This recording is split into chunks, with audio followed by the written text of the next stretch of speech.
देख रहे हैं आज तक, आपके साथ मैं हूं अंजना ओम कश्यप। महाभारत, जी हां, एक तरफ कंगना रनौत, एक तरफ शिवसेना। ये लड़ाई जबरदस्त मोड़ पर आ गई है। हिमाचल से महाराष्ट्र तक घमासान छिड़ा हुआ है। कुछ देर में बॉम्बे हाईकोर्ट में कंगना की याचिका पर सुनवाई होने वाली है। कंगना ने आज फिर उद्धव ठाकरे पर तीखे हमले किए, उन्हें वंशवाद का नमूना कह डाला। उधर हिमाचल प्रदेश के मुख्यमंत्री कंगना के समर्थन में उतर आए। सीएम जयराम ठाकुर ने उद्धव सरकार को इस पर घेरा। महाराष्ट्र के राज्यपाल तक इस विवाद में कूद पड़े हैं। राज्यपाल इस मामले में केंद्र को रिपोर्ट देने वाले हैं। इस बीच कंगना ने कल उद्धव ठाकरे को लेकर जो बयान दिया था, उसकी वजह से मुंबई में उन पर एफआईआर दर्ज है। पटना से प्रयागराज तक कंगना के समर्थन में प्रदर्शन हो रहे हैं। ये तस्वीरें पूरी कहानी बयां कर रही है। दफ्तर में बीएमसी की तोड़फोड़ से जो कहानी शुरू हुई थी, कंगना ने नए हमले किए हैं उद्धव ठाकरे पर। वंशवाद की राजनीति का उन्हें नमूना बताया है। कहा है सम्मान खुद कमाना पड़ता है। विद्या हमारी सहयोगी इस वक्त बॉम्बे हाईकोर्ट के बाहर से हमारे साथ जुड़ी है। विद्या, क्या आप मामले की सुनवाई हो रही है? बीएमसी ने जो बीते दिन तोड़फोड़ की है, उसको लेकर आज पक्ष रखना है। जी बिल्कुल, बीएमसी ने जो तोड़फोड़ की है उसके बारे में ऑलरेडी वो फटकार तो पा ही चुके हैं, लेकिन आखिर वजह क्या थी, क्यों इतनी जो जल्दबाजी दिखाई गई? जबकि कंगना के वकील ने साफ साफ कहा था कि कंगना यहाँ नहीं है शहर में, उन्हें 7 दिन की मोहलत दी जाए, लेकिन उसके बावजूद 24 घंटे की मोहलत खत्म होते ही कुछ सेकंड भी बर्बाद नहीं किया, बीएमसी ने तोड़फोड़ कर दी। बॉम्बे हाईकोर्ट का साफ साफ कहना था कि यही जल्दबाजी वो दूसरे इलीगल स्ट्रक्चर्स में क्यों नहीं दिखाती है, क्यों आखिर एक ही इसमें दिखाया गया इस पूरे मामले में। तो यही वजह है कि अब इस पूरे मुद्दे पर अभी थोड़ी ही देर में जो अनिल साखरे हैं, जो बीएमसी को रिप्रेजेंट करते हैं, सीनियर काउंसिल हैं, वो अदालत में कल भी वो मौजूद थे और वो आज भी मौजूद रह के अदालत को बताएंगे कि आखिर बीएमसी को क्या कहना है इस मुद्दे पर। अभी तक जो जानकारी आई है, कोर्ट ने बीते दिन लगभग ये साफ कर दिया था विद्या अपनी बातों से कि उन्हें मैलाफाइड इंटेंशन यानी बदनियती दिखती है, जिस तरह की जल्दबाजी की है। आज क्या होगा? क्या जो स्टे है उसको बरकरार रखा जाएगा इस पर, या फिर नए सिरे से बीएमसी अपना पक्ष रखते हुए, क्योंकि पंकज भी बता रहे थे कि घर का भी मामला लटका हुआ है, घर पर भी इसी तरह से हथौड़ा और बुलडोजर चलाने की फिराक में है बीएमसी। जी अंजना, घर का जो मामला है वो थोड़ा अलग है। घर का जो मामला है वो 2018 का है।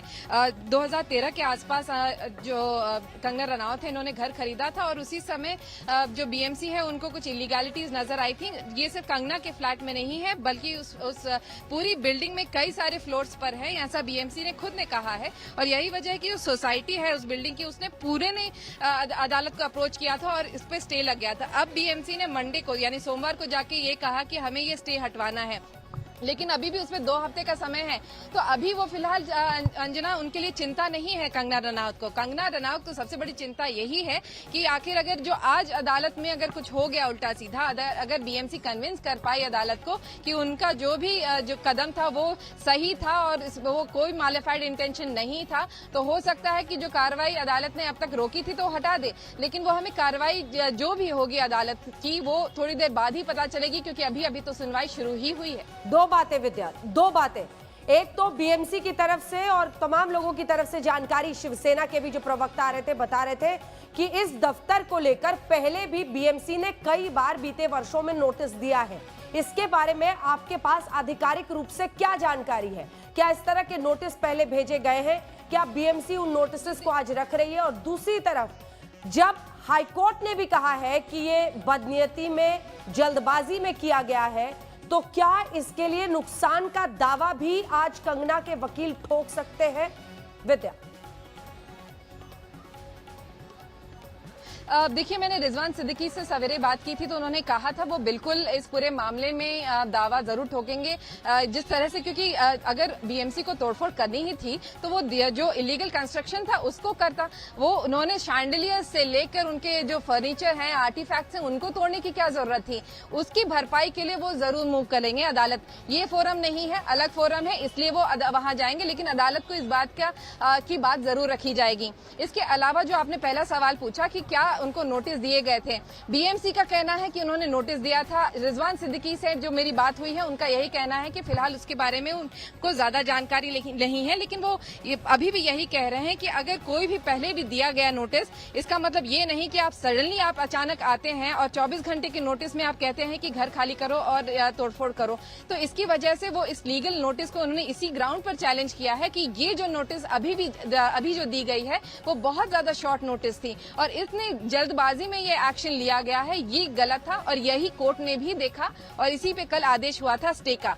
आज भी अदालत को जब बीएमसी अभी थोड़ी ही देर में की डिवीजन बेंच है ये और थोड़ी ही देर में इस पूरे मामले में कोई ना कोई आदेश जरूर आएगा।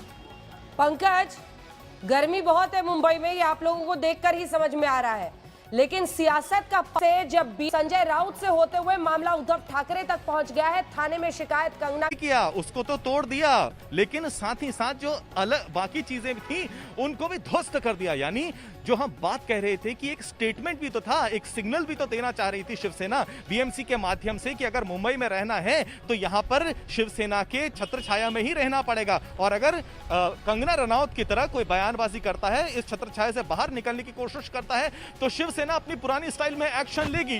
तो जो उद्धव ठाकरे की जो इमेज बनाई जा रही है कि अब वो शिवसेना एक मॉडरेट हो गई है, मॉडर्न हो गई है, अब वो गवर्नेंस की तरफ ध्यान देगी, अब इस बार तो कोविड की तरफ ध्यान देगी, वो इमेज भी पूरी तरह से ध्वस्त हो गई है। लेकिन दूसरी तरफ देखिए कितने प्री प्लान तरीके से, सोफिस्टिकेटेड तरीके से, सुनियोजित तरीके से यहां पर काम किया गया। एक तरफ तो पूरी राजनीति करी गई और दूसरी तरफ बीएमसी पर उंगली ना उठ जाए, वहां पर क्या किया गया। सबसे पहले 10 से 12 इनफैक्ट 14 पॉइंटर्स बनाए गए जहां पर बीएमसी ने कहा कि यहां पर स्ट्रक्चरल चेंजेस किए गए हैं, बाकायदा नोटिस दिया गया। और मजेदार बात तो यह है, मैं वहां पर मौजूद था, इससे पहले रिजवान सिद्दीकी पहुंच पाते और मुंबई पुलिस के अधिकारियों से और बीएमसी के अधिकारियों से कहते कि भैया जरा रुकिए, थोड़ी देर में मामला कोर्ट में जा रहा है, कोर्ट का आदेश आने तक तो थोड़ा इंतजार करिए। लेकिन उनको पहले तो 10-15 मिनट अंदर घुसने ही नहीं दिया गया, दरवाजे पर उन्हें रुकाए रखा गया। तब तक अंदर काम चल ही रहा था, ड्रिलिंग मशीन चल ही रही थी, हथौड़े चल ही रहे थे। लेकिन उसके बाद भी जब उन्होंने नोटिस भी दे दिया, कहा थोड़ी देर रुकिए, आप हाई कोर्ट में जा रहा हूं मैं, अभी वहां आदेश आना है, उसके जब वो चले गए उसके बाद भी अंदर काम चल रहा था। तो यही मैंने उनसे कहा कि देखिए कोर्ट का ऑर्डर भी यहां लोगों ने नहीं माना है। तो उनका कहना है जी हाँ, ये उन्होंने नोटिस किया है, साथ ही साथ जो उनका जो पर्सनल आइटम्स था अंदर, उनको जो ध्वस्त कर दिया गया है उसकी भी वो डैमेजेस सीख करने वाले हैं। कंगना ने कहा है उनके पास तमाम कागजात हैं जिससे ये सिद्ध हो जाएगा कि वहां पर कोई भी अवैध काम नहीं चल रहा था। कौन सच्चा कौन झूठा अब कोर्ट डिसाइड करेगा। यानी आने वाले दिनों में मुझे तो लगता है कि राजनीति भी चलने वाली है, क्योंकि शिवसेना ने तो अब ये इसको अपने अहम का मुद्दा बना लिया है, ईगो टसल हो गया है बीजेपी के साथ में, तो अपनी जो उनकी कोर कॉन्स्टिट्यूएंसी है वो उसको और आगे बढ़ाएगी। मराठी मानुष का जो मुद्दा है, मराठी अस्मिता का जो मुद्दा है, उसको वो और आगे लेके जाएगी। पंकज, आ रही हूं मैं। मौसमी सिंह भी हमारे साथ दफ्तर के बाहर से जुड़ी हुई हैं। विद्या, अगर कोई भी हलचल वहां पर आप देख रही हैं तो जल्दी से बता दीजिए क्या है, फिर हम अपने दर्शकों को दिखाएंगे। बीते दिन जो कंगना ने उद्धव ठाकरे पर कहा था, बात कीजिए। विद्या जी देखिए, दरअसल मैं अभी फिलहाल सेशंस कोर्ट और हाई कोर्ट के बीच में हूँ। यहाँ सेशंस कोर्ट से अभी रिया चक्रवर्ती के बेल एप्लीकेशन की सुनवाई जो है वो चल रही थी। अभी जो नारकोटिक कंट्रोल ब्यूरो के जो अधिकारी हैं वानखेड़े, वो अभी निकले तो उससे सब जानकारी लेने की कोशिश कर रहे थे कि अदालत में क्या हुआ, क्योंकि अदालत में महाराष्ट्र या मुंबई की कोई भी अदालत में फिलहाल कोई भी अलाउड नहीं है अदालत के अंदर जाना। रिपोर्टर्स खास तौर से अलाउड नहीं है क्योंकि कोरोना का समय है, इसकी वजह से एंट्री रेस्ट्रिक्टेड है और यही वजह है कि सब लोग जानना चाह रहे थे कि क्या हुआ। फिलहाल अदालत की तरफ से यही बताया जा रहा है कि इस पूरे मामले में यहाँ पर अभी फिलहाल जो है आर्ग्यूमेंट चल रहे हैं। सरकारी जो पक्ष है वो भी अभी अपना रुख अदालत के सामने रख रहा है और उसके बाद ही इस बात पर निर्णय होगा। आज या कल में इस बात पर निर्णय हो जाएगा कि रिया को बेल मिलेगी या नहीं। ठीक है, वापस लौटेंगे। जो भी जानकारी आपके पास हो कंगना रनौत की इस वक्त की सुनवाई पर, उस पर दीजिएगा। लेकिन उससे पहले उद्धव पर कल दिए बयान को लेकर कंगना के खिलाफ मानहानि का केस हुआ है। मुंबई के विक्रोली थाने में एक शख्स ने शिकायत दी जिस पर केस दर्ज हुआ। एफआईआर में कंगना पर आपत्तिजनक भाषा के इस्तेमाल का आरोप लगा है। सुनिए क्या कहा था कंगना रनौत। उद्धव ठाकरे, तुझे क्या लगता है कि तूने फिल्म माफिया के साथ मिलके मेरा घर तोड़ के मुझसे बहुत बड़ा बदला लिया है? आज मेरा घर टूटा है, कल तेरा घमंड टूटेगा।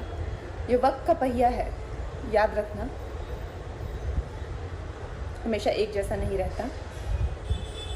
और मुझे लगता है कि तुमने मुझ पर बहुत बड़ा एहसान किया है, क्योंकि मुझे पता तो था कि कश्मीरी पंडितों पे क्या बीती होगी। आज मैंने महसूस किया है, और आज मैं इस देश को वचन देती हूँ कि मैं सिर्फ अयोध्या पे ही नहीं, कश्मीर पे भी एक फिल्म बनाऊंगी और अपने देशवासियों को जगाऊंगी, क्योंकि मुझे पता था हमारे साथ होगा तो होगा, लेकिन मेरे साथ हुआ है, इसका कोई मतलब है, इसके कोई मायने हैं। और उद्धव ठाकरे, ये जो क्रूरता और ये जो आतंक है, अच्छा हुआ ये मेरे साथ हुआ, क्योंकि इसके कुछ मायने हैं। जय हिंद, जय महाराष्ट्र। इधर संजय राउत ने कंगना पर पूछे गए सवालों पर पल्ला झाड़ लिया है। संजय राउत ने कहा कि इस बारे में मुझसे नहीं, बीएमसी कमिश्नर से सवाल पूछे। ये हमारे लिए अब वो शिवसेना का विषय नहीं है, वो बीएमसी का विषय है। आप बोलेंगे अब बीएमसी में शिवसेना की सत्ता है, वहाँ एक लीगल डिपार्टमेंट है। आप उस बारे में आप वहाँ के कमिश्नर, वहाँ के मेयर से बात कर सकते हैं।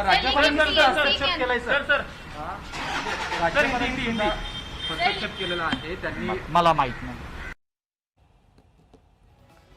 तो बीएमसी के कमिश्नर से सवाल पूछिए, ये कह रहे हैं संजय राउत आज। लेकिन खुलकर जो लड़ाई थी और कंगना रनौत के खिलाफ जिस तरह से कार्रवाई हुई है, क्या वाकई शिवसेना इससे पल्ला झाड़ पाएगी? थोड़ा सा इंतजार करना होगा। इस बीच हिमाचल प्रदेश के मंडी में कंगना के समर्थन में लोग सड़कों पर उतरे हैं। पंकज उपाध्याय हमारे साथ घर से जुड़े हुए और वहां से कुछ तस्वीरें आ रही है। पंकज, जल्दी से एक रिएक्शन वहां से, हलचल है क्या पंकज? यस अंजना, यहाँ पर देखिए गतिविधि बढ़ गई है। मुंबई पुलिस के यहाँ पर अधिकारी मौजूद हैं, बीएमसी के अधिकारी भी कुछ यहाँ पर आ गए हैं। देखिए एक यहाँ पर अधिकारी है, उसके हाथ में पूरा रस्सी का बड़ा गट्ठा है। मुझे लगता है इस एरिया को बैरिकेड करने की कोशिश करी जाएगी। अब मुझे ये नहीं पता इस वक्त बीएमसी के अधिकारी क्या ऊपर 5वें माले पर कंगना के घर में जाने वाले हैं या नहीं, लेकिन साथ ही साथ देखिए ये पहले कभी नहीं हुआ। पूरे दिन भर की ये बड़ी हलचल है यहाँ से जो हो रही है। मुंबई पुलिस के अधिकारी अब हमें आगे नहीं जाने दे रहे हैं। यहाँ पर देखिए एक मुंबई पुलिस का दूसरा अधिकारी है, उसके हाथ में रस्सियां भी हैं। अब वो पीछे जाने की कोशिश कर रहा है, शायद इस एरिया को बैरिकेड कर दिया जाएगा। अब शायद तो या तो मुंबई पुलिस एंटिसिपेट कर रही है एक बार जब कोर्ट का ऑर्डर। दूसरी तरफ देखिए और मुंबई पुलिस वाले आ गए हैं, यानी यहां पर मुंबई पुलिस का जो जमावड़ा है अब वो धीरे धीरे बढ़ता ही जा रहा है। या तो मुंबई पुलिस एंटिसिपेट कर रही है कि एक बार कोर्ट का ऑर्डर आ जाएगा, उसके बाद शायद कंगना के घर में शायद जो समर्थकों का हुजूम है वो आ सकता है। उसको देखते हुए लॉ एंड ऑर्डर की सिचुएशन हो सकती है, इसलिए यहां पर आ रहे हैं। या दूसरी तरफ शायद बीएमसी कोई कार्रवाई तो नहीं कर रहा है, इस पर भी हमारी नजर बनी रहेगी। हालांकि 2 हफ्तों तक ये कहा जा रहा है कि कंगना का घर सुरक्षित है, यहां पर कोई डिमोलिशन ड्राइव नहीं चलाई जाएगी, लेकिन फिलहाल यहां पर गतिविधि बहुत ज्यादा बढ़ गई है। मुंबई पुलिस के अधिकारी अचानक यहां पर बड़ी संख्या में देखे जा सकते हैं मुझे, तो इस पर हमारी अंजना नजर बनी रहेगी। लेकिन ग्राउंड जीरो पर इस वक्त सूरत हाल ये है, मुंबई पुलिस के अधिकारी अचानक बीएमसी के अधिकारियों के साथ यहां पर मौजूद हैं और आगे जो भी डेवलपमेंट्स होगा दर्शकों को हम बताते रहेंगे। जी बिल्कुल, जैसे ही कोई हलचल हो आप फौरन इशारा कीजिएगा, हम आपके पास आएंगे। आशुतोष मिश्रा भी हमारे साथ जुड़े हुए हैं अब कोर्ट के बाहर से। आशुतोष, कोई भी जानकारी वहां से आती है सुनवाई के बारे में बताइएगा। मौसमी, जल्दी से एक बार आपके पास, कंगना रनौत यहां भी पहुंच सकती हैं ऐसा बताया जा रहा है क्या मौसमी? बिल्कुल, देखिए यहाँ पे सुरक्षा के जो इंतज़ाम है वो कुछ बढ़ने की आसार दिख रहे हैं। यहाँ पे हरकत एकदम से पुलिस की तेज़ हो गई है। पुलिस के आला अधिकारी जो कल मौजूद थे, सुबह से ये लोग यहाँ पे नहीं थे, अब हमें यहाँ पे नज़र आ रहे हैं। महिला पुलिस अधिकारी भी यहाँ पे पहुँची है। तो क्या सर कोई जानकारी है आने की क्या कंगना की? नहीं, कुछ पता नहीं है अभी, ऐसे राउंड पता नहीं है। पुलिस अधिकारी ये कह रहे हैं कि अभी कुछ पता नहीं। आपके साथ उनके वकील है वहां पर, रिजवान सिद्दीकी, बात कीजिए उनसे। सुनवाई शुरू हो गई। ग्राउंड जैसे अपने अपने हिसाब से हमने हमारे दीपेश के लिए आर्ग्यू किया है कि उसके जो ऑफेंस एप्लीकेबल है वो अवेलेबल है, और पैरिटी का ग्राउंड हमने आर्ग्यू किया है। पीपी ने बोला 27A लगा है तो उसको उस ग्राउंड पे कि ये स्टेज पे आप कोई भी उसको बेल मत दीजिए। जो नॉर्मल ग्राउंड होते हैं वो दीपेश ने एनसीबी के सामने कबूला है ड्रग्स के मामले में, वो ऑलरेडी रिट्रैक्शन फाइल है, वो तो पार्ट एंड पार्सल। ये स्टेटमेंट एनसीबी का था जो कि पेश किया गया। नहीं, कोई स्टेटमेंट कोर्ट में कोई पेश नहीं। आर्ग्यूमेंट क्या रहा सर आपसे? आर्ग्यूमेंट मैंने अभी बताया आपको, 2-fold आर्ग्यूमेंट हमने यही किया कि जो सेक्शंस हमको एप्लीकेबल दोनों रिमांड में वो बेलेबल है, और ऑलरेडी एक को उसको बेल हुआ है तो हमने पैरिटी का ग्राउंड लिया हुआ है। सर कल सिर्फ ऑर्डर्स है या आर्ग्यूमेंट? नहीं, ऑर्डर सब कंक्लूड हुए, कल ऑर्डर्स के लिए मैटर। बहुत टाइम पे आर्ग्यूमेंट हुए, कितने लोगों को बेल है पे आर्ग्यूमेंट हुए? अंजना, मुंबई में जो दूसरी महाभारत चल रही थी वो रिया चक्रवर्ती को लेकर के थी और फिलहाल उनमें से एक आरोपी के जो वकील हैं वो यहाँ पर आए हैं। इस पूरे मामले में चूंकि आज जमानत याचिका पर सुनवाई होनी थी, एनसीबी की ओर से जमानत याचिका का विरोध किया गया है और यहाँ पर तमाम जो आरोपी थे उनकी ओर से बेल मांगी गई है। फिलहाल कोर्ट ने फैसला सुरक्षित रखा है, कल उस पर पता चलेगा कि रिया चक्रवर्ती आगे के दिनों में भी जेल में रहेंगी या उन्हें जमानत मिलेगी। Back to Anjana. क्या कंगना के मामले में आशुतोष सुनवाई शुरू हो गई है? 3 बजे का समय मुकर्रर किया गया था। 3 बजे हाईकोर्ट में इस मामले की सुनवाई होगी, जहां दोनों पक्ष अपनी अपनी बात रखेंगे और जैसे ही सुनवाई शुरू होगी अदालत के भीतर जो भी अपडेट, हालांकि हम ये मान सकते हैं कि इस समय सुनवाई शुरू हो गई होगी, लेकिन जैसे ही वहां से कोई खबर आती है सबसे पहले हम अपने दर्शकों को लगातार देते रहेंगे। बिल्कुल आशुतोष, वहां से आप डटे रहिए। इस बीच एक बार फिर से आपको लिए चलते हैं। मौसमी हमारी सहयोगी दफ्तर के बाहर से बनी हुई है। पंकज, वहां पर कोई भी हलचल हो आप फौरन इशारा कीजिएगा। मौसमी, बताइए क्या चल रहा है इस वक्त? पुलिस अधिकारी ने क्या जानकारी दी? मौसमी, चल ये रहा है अंजना, चल ये रहा है मुंबई की माया नगरी में 2 अहम किरदार, बॉलीवुड की 2 बड़ी हस्ती, 2 अभिनेत्रियां और पूरी मुंबई की सारी खबरें लगातार जिस तरह से वो लोग सुर्खियों में हैं, सारी खबरें उन पर सिमट गई हैं, सियासत से लेके बॉलीवुड, इन दोनों अभिनेत्रियों पर बहरहाल आपको बता दें अभी जो पुलिस कर्मी आए हैं, अधिकारी आए हैं, वो एक बार फिर से मीडिया को बैरिकेड के पीछे जाने को कह रहे हैं। ये तभी होता है, सुबह भी रंगोली यहाँ पे आई थी, कंगना की बहन, माफ कीजिएगा, कंगना की बहन, और वो अंदर गई थी अंजना। उन्होंने वीडियोग्राफी भी की, फोटो भी खींची। सुबह बिजली बनाने के लिए, यहाँ पे बहाल करने के लिए कुछ इलेक्ट्रिशियंस भी आए थे। कहीं ना कहीं कोशिश है किस तरह से सबूत और साक्ष्य इकट्ठा किए जाए। कोर्ट में जो दलील देंगी कंगना रनावत, जो डैमेज हुआ है, बदले की भावना कैसे साबित होगी, यहाँ पे क्या क्या हुआ है, क्या घटा है, क्या क्षति मिली है, ये सब रिकॉर्ड किया जाएगा। जी सर, हम लोग जा रहे हैं अंदर चलते हैं और जाहिर तौर पे हलचल तेज है अंजना। यहाँ पे हो सकता है कि रंगोली या फिर कंगना रनावत यहाँ पे आए। अभी इसकी औपचारिक कोई पुष्टि नहीं हुई है, पर हम इंतजार करेंगे। जैसे ही पहली तस्वीर आएगी हम अपने दर्शकों को दिखाएंगे। पर कुल मिला के हम जो जिक्र कर रहे थे, तमाम अभिनेत्रियों और बॉलीवुड और नेताओं के बीच ये पूरी कहानी, ये पूरा मामला तूल पकड़ चुका है। तमाम नेता जो है, 1 मिनट सर, हम लाइव कर रहे हैं, हम जा रहे हैं जी। नहीं हम जा रहे हैं, नहीं कोई रूल नहीं है सर, हम बैरिकेड के पीछे जा रहे हैं, पीछे जाइए। हम लोग नियम का पालन करेंगे। पुलिस ने काफी मशक्कत करी थी। कल कई लोग जो है यहाँ पे प्रोटेस्टर्स आए थे और लगातार वो नाराजगी इस बात को लेके जता रहे थे, जिस तरह से अंजना यहाँ पे जो बर्ताव हुआ, लोगों का कहना है मुंबई नगरी सबकी है, हमारी है, आपकी है। मुंबई में आके लोगों के सपने साकार होते हैं। ऐसे में बीएमसी को इतनी जल्दी क्या थी? बहरहाल यहाँ पे पूरे इलाके को कॉर्डन ऑफ कर दिया गया है। कुछ इसी तरह की तस्वीर कल देखने को मिली थी जब बुलडोजर जेसीबी चल रही थी। जहां पुलिसकर्मी खड़े वहीं पे जेसीबी खड़ी थी। लगातार ऊपर की बालकनी टूट रही थी। काफी बड़े बड़े पेड़ थे यहाँ पे, जिससे कि खिड़कियां नहीं दिखती थी, लेकिन वो सब पेड़ भी टूट गए हैं। अगर बगल की बिल्डिंग देखें, हम बता रहे थे कि कैसे अगल बगल आजू बाजू की तमाम बिल्डिंगों में भी कुछ न कुछ अवैध निर्माण है। वो हाइट ज्यादा है उस बिल्डिंग की, जो कि नहीं होनी चाहिए, पर ये बीएमसी को नजर नहीं आया। 10-18 को सुबह जब उनके वकील पहुंचे, 10:30 तक मियाद खत्म हो रही थी, 24 घंटे की मोहलत खत्म हो रही थी। 10:18 पे जब वकील पहुंचे तो पहले से ही बुलडोजर और हथौड़ा पहले से ही यहाँ पे तैयार था। तमाम बीएमसी के कर्मी भी तैयार थे और यहाँ पे आप देख रहे हैं कि लगातार पुलिस की हरकत बढ़ गई है। और जैसे ही वकील ने बोला कि हम कोर्ट जा रहे हैं, वैसे ही हथौड़ा तैयार था, नोटिस चिपकाया और यहाँ पे तोड़ फोड़ शुरू हो गई। इसको लेके कंगना रनावत ने ठान ली है एक अहम की लड़ाई, प्रतिष्ठा की लड़ाई, नाक और साख की लड़ाई यहाँ पे देखने को मिल रही है। शिवसेना बयानबाजी नहीं कर रही है, पर पीछे से एफआईआर, मानहानि का मुकदमा, बीएमसी को बोला है कि पूरी तैयारी करके जाओ और किसी तरह से भी बैकफुट पे नजर नहीं आना चाहिए इस बीएमसी को, ये बोला गया। हालांकि कहते हैं बीएमसी की जो पूरा नियम और कायदा है उसमें तीन नोटिस तो देने ही पड़ते हैं आपको, उसको जिसका ये मकान है पर जिसका ये मकान है वो तो कल थी ही नहीं। इसके बावजूद भी नोटिस चिपकाया और सीधे कार्रवाई की। ये सब तथ्य, ये सब बातें उनके वकील जो है रिजवान सिद्दीकी वो कोर्ट में रखेंगे और कुल मिला के ये साफ है कि रणभेरी बच चुकी है, युद्ध की लकीरें खिंच चुकी हैं। कंगना रनावत लगातार, चाहे वो देवेंद्र फडणवीस को जी बुला रही हो, पर उद्धव ठाकरे को संबोधित करते हुए जी गायब है। तू मैं की ये लड़ाई में अंजना एक बात साफ है कि ये लड़ाई सियासी है।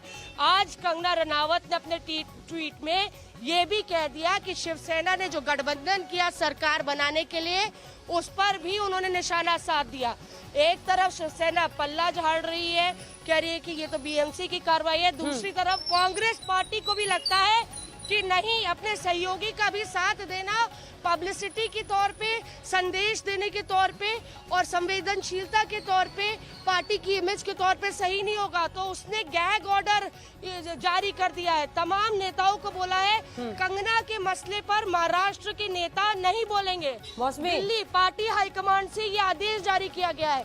तो कुल मिला के देख लीजिए, सियासत पहली बार नहीं हो रहा है मौसमी, ये पहली बार नहीं हो रहा है। कोरोना के वक्त भी जब शिवसेना पर, महाराष्ट्र पर सवाल खड़े किए गए थे तो राहुल गांधी ने साफ कहा था कि ड्राइविंग सीट में हम नहीं हैं, फैसले हम नहीं लेते हैं। और एक बार फिर से कंगना रनौत के मामले पर तमाम पार्टियां, शरद पवार ने भी खुलकर रुख साफ कर दिया। इस बीच हम आपको बता दें, अपने जी जल्दी से पंकज, दफ्तर पहुंच सकती है कंगना रनौत, निकल रही है क्या पंकज? जी नहीं, देखिए उनकी एस्कॉर्ट व्हीकल आ गई है यहाँ पे, उनको वाइल्ड सिक्योरिटी दी गई है, उनकी एस्कॉर्ट व्हीकल यहाँ पर आ गई है। अचानक हलचल बढ़ गई है। अंदर मुंबई पुलिस के कर्मी, 7 से 8 मुंबई पुलिस के कर्मी हैं जो न सिर्फ उनके बिल्डिंग के अंदर चले गए हैं, बल्कि रिसेप्शन एरिया में मैं यहाँ से देख सकता हूँ कि इस वक्त बहुत ज्यादा हलचल बढ़ गई है, बातचीत करी जा रही है। मेरे ख्याल से शायद मैं कह सकता हूँ कि कंगना रनावत आ सकती है नीचे। मैं अपने कैमरा पर्सन राजू नामदार से कहूंगा कि इस फ्रेम को फिक्स रखें, यहाँ से कैमरा को ना हिलाएं, क्योंकि अगर कंगना रनावत निकलती है तो इसी रास्ते से निकलेंगे। देखिए अंदर उनकी जो प्राइवेट सिक्योरिटी है, जो उनको सिक्योरिटी मुहैया कराई गई है, हम देख सकते हैं इस वक्त रिसेप्शन एरिया में है। मुंबई पुलिस के कर्मी भी हैं, सिविल क्लोथ्स में मुंबई पुलिस के कर्मी भी इस वक्त देखे जा सकते हैं। हालांकि यहां से यह बताना मुश्किल है आखिर बातचीत क्या हो रही है, लेकिन सुबह से जो मैं हलचल देख रहा था, ये इस वक्त की बड़ी हलचल है। करीब 7 से 8 मुंबई पुलिस के कर्मी इस बिल्डिंग के अंदर जहां पर कंगना रनावत रहती हैं, इस वक्त चले गए हैं। उनकी प्राइवेट सिक्योरिटी भी यहां पर मौजूद है, जो उनको सेंट्रल गवर्नमेंट ने सिक्योरिटी मुहैया कराई है, वो भी जो सबसे आगे जो व्हीकल रहती है वो भी यहां पर पहुंच गई है। शायद ये इंडिकेशन है कि अब कंगना रनावत बाहर आ सकती हैं। जैसे हमने दर्शकों को पहले ही बताया था कि जो उनकी बहन है रंगोली, वो दिन में ही एक बार पहले जो पाली हिल में बंगला है उस वहां पर चली गई थी, निरीक्षण उन्होंने कर लिया था, वीडियोस भी उन्होंने बना लिए थे और शायद उसके बाद आके उन्होंने अपनी बहन को तमाम जानकारियां दी होंगी। अब शायद कंगना ने भी ये अपना मन बना लिया है कि वो भी वहां पर जाएं। अगर ऐसा होता है तो पल पल की खबर आज तक दिखाता रहेगा। इस वक्त हमारा कैमरा फिक्स है रिसेप्शन एरिया में, जहां पर आप देख सकते हैं, यहां पर देखिए सिक्योरिटी गार्ड्स भी वहां पर मौजूद हैं, मुंबई पुलिस के कर्मी सिविल क्लोथ्स में भी वहां पर मौजूद हैं और यहां पर बातचीत चल रही है। इससे पहले भी मैं दिखा चुका था, करीब 20 से 25 मुंबई पुलिस के कर्मी यहां पर बाहर तैनात कर दिए गए हैं। लॉ एंड ऑर्डर सिचुएशन ना गड़बड़ाए, इसके लिए मुंबई पुलिस की इस वक्त 3 गाड़ियां हैं जो यहां पर आ चुकी हैं। यानी there is bound to be some action Anjana from this very place, क्योंकि सुबह से ये पहली दफा है जब इस तरीके की हाइटेंड एक्टिविटी मैं इस इलाके में देख रहा हूं। मैं मुंबई के सबअर्बन इलाके खार में हूं और यहां पर 16th रोड में कंगना रनावत जिस बिल्डिंग में रहती हैं उसके नीचे बहुत ज्यादा हलचल बढ़ गई है। अब सबकी निगाहें इसी बात पर, क्या कंगना रनावत बाहर निकलेंगी और निकलती हैं तो क्या वो सीधे पाली हिल के बंगले में जाएंगी जिसको ध्वस्त कर दिया गया, वही बंगला जिसको वो कहती हैं कि वो उनका मंदिर है। बिल्कुल, आप वहां से तस्वीरें दिखाते रहिए पंकज, हम आपके पास आते रहेंगे। इस बीच सीधे लिए चलते हैं आशुतोष, वहां पर सुनवाई शुरू हो गई है ऐसी खबर आ रही है। आशुतोष। अंजना आपसे बिल्कुल अंजना, आपसे महज 5 मिनट के भीतर माना जा सकता है सुनवाई, क्योंकि कोर्ट में जो है रूम में कई सारे कॉज थी। तो इस मैटर के ठीक पहले जो मामला लगा हुआ है उसकी सुनवाई बस लगभग खत्म होने को है। तो अब से 5 से 10 मिनट में सुनवाई बिल्कुल इस पूरे मामले की, इस पूरे महाभारत की तस्वीर आगे क्या होगी वो इस सुनवाई से पता चलेगा। बॉम्बे हाईकोर्ट जो है वो इस पर सुनवाई करेगा और कंगना रनावत के जो वकील है वो अपनी बात पूरे दमखम से रखेंगे। और अगर आपको याद हो कि कल जो तस्वीरें हमने देखी, जिस तरह से उनके घर में तोड़फोड़ की गई बीएमसी के द्वारा, उसके बाद जब जायजा लेने पहुंचे तो उन्होंने यहां तक कहा कि एक तो ये आपराधिक है, ऊपर से इसमें हमें मुआवजा भी मिलना चाहिए और कार्रवाई भी होनी चाहिए। उन्हीं सारे पक्षों को एक बार क्या वो कोर्ट के सामने रखेंगे, किस तरीके से रखेंगे, इसीलिए उस पर भी नजर बनी रहेगी, क्योंकि अदालत अब जो कहेगा। लेकिन देखिए, संदेश की भी अल्टीमेटली बात हो रही है कि कंगना एक क्या ऑप्टिक्स दे रही हैं, बीएमसी किस तरीके से ऑप्टिक्स दे रही है, आज सामना के मुखपत्र पर क्या लिखा गया वो भी देखिए। इस तमाम सारी ओर से ऑप्टिक्स में कोई पीछे हटने का नाम नहीं ले रहा है। यहां तक कि कल आलोचना जब हुई कि बिना पर्याप्त समय दिए बिना, अगर अवैध स्ट्रक्चर है आपने उसकी जानकारी दिए बिना अगर जिस तरह से आपने किया है तो क्या वो सही है, क्या वो गलत है। शिवसेना ने उसकी परवाह किए बिना शाम तक देखिए ये भी खबर आ गई कि अब जिस इमारत में वो रहती हैं, जहां खारघर में उसका घर है, उसमें भी जो है अनियमितताएं हैं और उसका नोटिस तो 2018 में दे दिया गया था। और शिवसेना ये भी कह रही है कि देखिए 2018 में तो फडणवीस मुख्यमंत्री थे और हमने उसी समय अनियमितताओं का नोटिस दे दिया था, उस पर क्या कार्रवाई होगी। उसके लिए तो उन्होंने बाकायदा ये भी मांगा कि चूंकि प्रॉपर्टी में है तो कोर्ट में कहीं ये भी ना कह दे बीएमसी कि अब ये जो आपने स्टे दिया हुआ ये हटाइए, हम डिमोलिशन ड्राइव शुरू करने वाले हैं। इसीलिए बेहद दिलचस्प होने वाली है हाईकोर्ट में सुनवाई। अंजना, बिल्कुल, जैसे ही सुनवाई शुरू होती है कोई भी जानकारी अंदर से आए, हमारी सहयोगी अंदर भी है, हर पल की खबर आप सुनेंगे। हमारे साथ मौसमी भी लगातार बनी हुई है, पंकज उपाध्याय भी बने हुए हैं। पंकज उपाध्याय घर के अंदर की तस्वीरें दिखा रहे हैं और जानकारी यही है कि कुछ ही देर में दफ्तर के लिए रवाना हो सकती है Kangana Ranaut. High action drama आज इस पूरे मामले में, सीधे सीधे मुकाबला महाराष्ट्र सरकार वर्सेस कंगना रनौत। ब्रेक के लिए हम रुक गए। नमस्कार, मैं हूं अंजना ओम कश्यप। हमें उम्मीद है ये वीडियो आपको पसंद आया होगा। लेटेस्ट खबरों के लिए यूं ही देखते रहिए आज तक और इस वीडियो के पसंद आने पर लाइक, शेयर एंड सब्सक्राइब करना ना भूलें।